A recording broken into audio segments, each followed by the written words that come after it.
word jihad is mentioned in the Quran about 41 times. The words mercy, peace and compassion are mentioned about 355 times. Yes, come in. Come on in, Riaz. Sit down, please.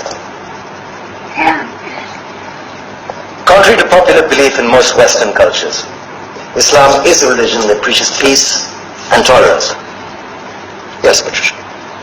If Islam truly is a religion that preaches peace, then how come the world's most troubled spots, the West Bank, Afghanistan, Pakistan, Iraq, they're all plagued with Islamic terrorism? Well, that depends on your definition of terrorism. Some might argue that the U.S. invasions of countries like Iraq and Afghanistan are also acts of terrorism. Those were acts of war to get rid of despotic regimes. Or a means of getting at a country's oil.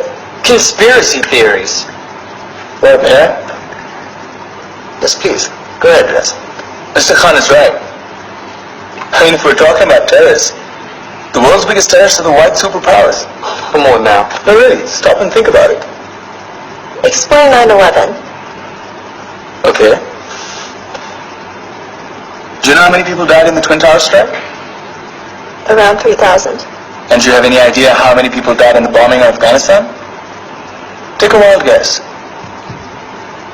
More than 15,000 people died. And that's just conservative figures. About 50,000 tons of explosives were dropped on innocent civilians.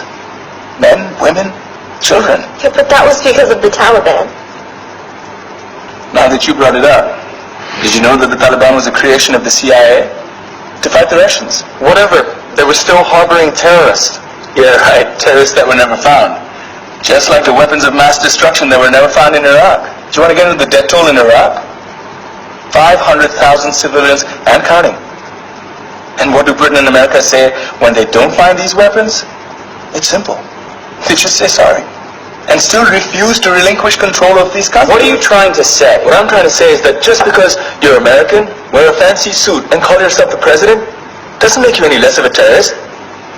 I'm saying that if you don't stop meddling in other people's countries, you will face a backlash. If Muslims like you feel that way, then why don't you get out of our country?